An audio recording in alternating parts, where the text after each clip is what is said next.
Led by the tribal chief, the Tzu Chi disaster relief mission team is heading to Nsanje, one of the hardest hit disaster-affected areas in Malawi.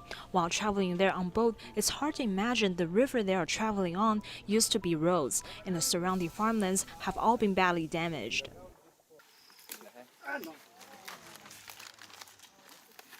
When the volunteers finally arrived at the destination, many houses were severely damaged as well. These young men who have been guarding their homes are still too afraid to stay inside of them. Therefore, they have put out straw mats with mosquito nets outside next to their houses in order to rest. The memory of escaping from the disaster still freshly lingers inside the tribal chief's mind. I remember seeing the flood was about to submerge my house, and then everyone started to run away. The men climbed up the trees while the women stayed on top of the roofs waiting to be rescued.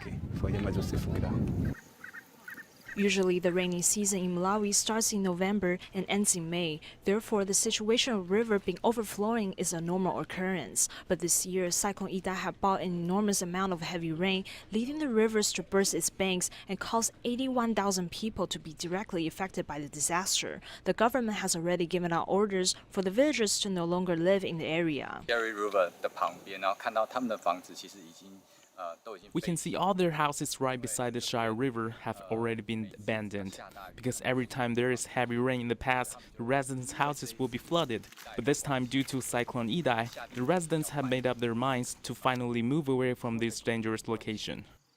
You see? Almost all the crops have been destroyed. As we can see, it's nearly impossible to cultivate rice again. The residents have understood that they must leave this time around. Our entire tribe was moved over to the Napumba camp. Although we do not have any farmlands to provide food for ourselves, but at least we are now safe, and that is what matters the most. The floods have swept away everything. The roads have been cut off, the houses have been damaged, and the residents lost everything. As one can imagine, the road to recovery still has a long way to go.